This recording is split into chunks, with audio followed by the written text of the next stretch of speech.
నమస్తే అండి. Bala's kitchen and టాక్స్కి స్వాగతం. ఈరోజు వీడియో బేకరీలో తయారు చేసుకునే బన్నని ఇంట్లోనే ఈజీగా ఎలా తయారు చేసుకోవాలో చూపిస్తాను. అలాగే ఈ బన్లో ఎగ్ కానీ ఈస్ట్ కానీ ఏమీ లేకుండా చాలా హెల్తీగా ఈ బన్ అయితే ప్రిపేర్ చేసుకోవచ్చు. ఇలా మనం ఇంట్లో తయారు చేసుకున్నా కూడా బేకరీలో తెచ్చుకున్న బన్లానే చాలా మెత్తగా సాఫ్ట్గా అయితే ఉంటాయి. చూసే ముందు నా ఛానల్ ఫస్ట్ టైం చూస్తున్నట్టయితే సబ్స్క్రైబ్ చేయండి. చేయగానే పక్కనే ఒక గంట సింబల్ వస్తుంది. దాన్ని క్లిక్ చేసి ఆల్ అనే ఆప్షన్ ప్రెస్ చేస్తే నేను పెట్టిన ప్రతి వీడియో మీకు నోటిఫికేషన్ వస్తుంది.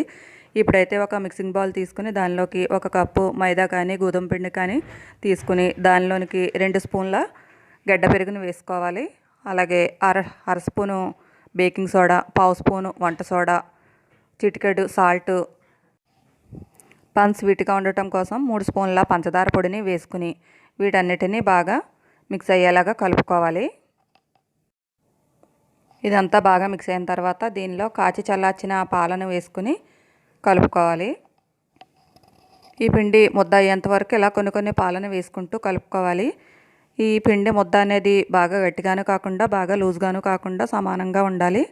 ఇలా కలుపుకున్న తర్వాత దీనిలో నెయ్యిని కానీ నూనెని కానీ వేసుకోవాలి. నూనె అంటే వంట నూనె వేసుకోవాలండి. ఈ నూనె అనేది మనకి ఈ పిండి ముద్ద చేతికి అంటుకోకుండా ఉండేలాగా వేసుకుంటే సరిపోతుంది. ఇలా వేసుకుని మొత్తం దీన్ని బాగా కలుపుకోవాలి. ఇలా కలుపుకున్న తర్వాత ఈ ముద్దను సమానంగా 4 పార్ట్స్ కింద డివైడ్ చేసుకోవాలి. ఇవి సమానంగా డివైడ్ చేసుకుంటే బన్లన్నీ ఒకే సైజులో వస్తాయి. ఇప్పుడు వీటిని ఇలా వీడియోలో చూపిస్తున్నట్టుగా బన్నల్లాగా ప్రిపేర్ చేసుకోవాలి. ఇలా కనుక చేసుకున్నారంటే ఈ బన్ అనేది బేక్ అయ్యేటప్పుడు చాలా బాగా పొంగుతుంది. ఇలా మొత్తం అన్నింటినీ కూడా ప్రిపేర్ చేసుకుని పెట్టుకోవాలి.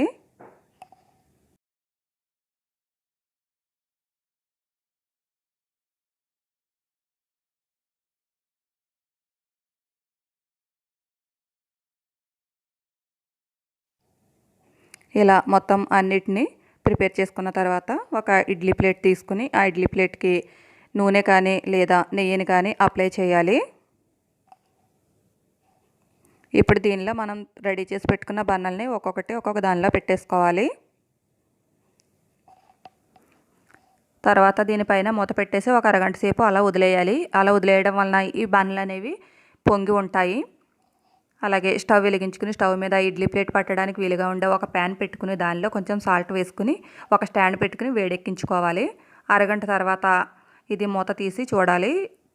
చూడండి, ఇవి కొంచెం పొంగాయి. దీనిపైన నూనె కానీ లేదా నెయ్యిని కానీ అప్లై చేసి మనం వేడి చేసుకునే ఆ ప్యాన్ మీద అయితే పెట్టుకోవాలి. ఆ క్లిప్పింగ్ మిస్ అయిందండి. ఇలా కరెక్ట్గా ఉండేలాగా పెట్టుకుని దీనిపైన మూత పెట్టేసి 30 నుంచి 40 నిమిషాలు గ్యాస్ మంట చిన్నగా పెట్టుకుని బేక్ చేసుకోవాలి. 40 నిమిషాల తర్వాత 35-40 నిమిషాల మధ్యలో ఒకసారి మూత తీసి ఇలా ఉడికిందా లేదా ఒక టూత్ పీక్తో చూసుకోవాలి.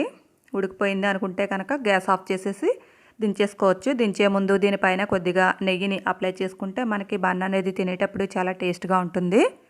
ఇంతే అండి, రెడీ అయిపోయింది బేకరీ స్టైల్లో బన్ను. మీరు కూడా ట్రై చేసి మీకు ఎలా వచ్చింది అనేది నాకు కామెంట్ సెక్షన్లో తెలియచేయండి. అలాగే నా వీడియోస్ లైక్ చేయండి, షేర్ చేయండి, ఇంకా కామెంట్స్ కూడా తెలియచేయండి. Thanks for watching. నెక్స్ట్ వీడియోతో మళ్ళీ కలుద్దాం. బాయ్.